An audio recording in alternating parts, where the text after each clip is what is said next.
السلام عليكم ومرحبا بكم أعزائي المشاهدين الكرام. هذا الخبر المتعلق باتصالات المغرب وحول التسعيرة الجديدة، حيث أن اتصالات المغرب ستطلق عروضا جديدة بالألياف البصرية تشمل مكالمات مجانية كذلك، وهي خطوة مثيرة للانتباه بعد قرار تقاسم البنية التحتية.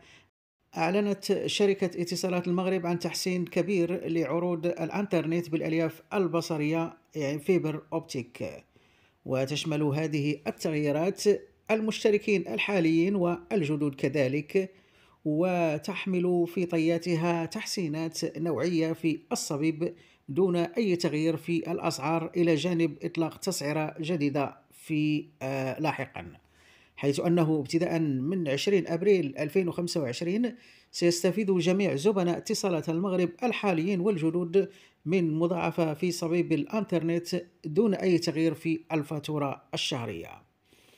وكذلك وفقا للتحديثات الجديدة سينتقل عرض 100 ميجا بايت إلى 200 ميجا بايت، وعرض 200 ميجا بايت إلى 1000 جيجا بايت في الثانية.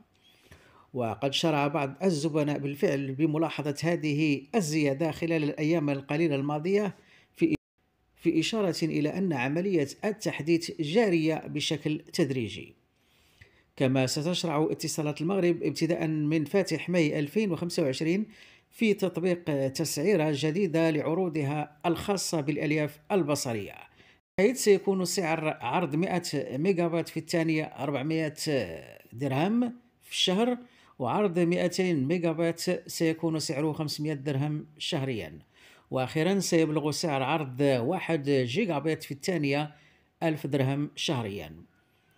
وبغض النظر عن العرض المختار، سيتمتع المشتركون كذلك مستقبلا بمكالمات غير محدودة نحو الخطوط الثابتة الوطنية، بالإضافة إلى ساعات مجانية من المكالمات نحو الهواتف المحمولة.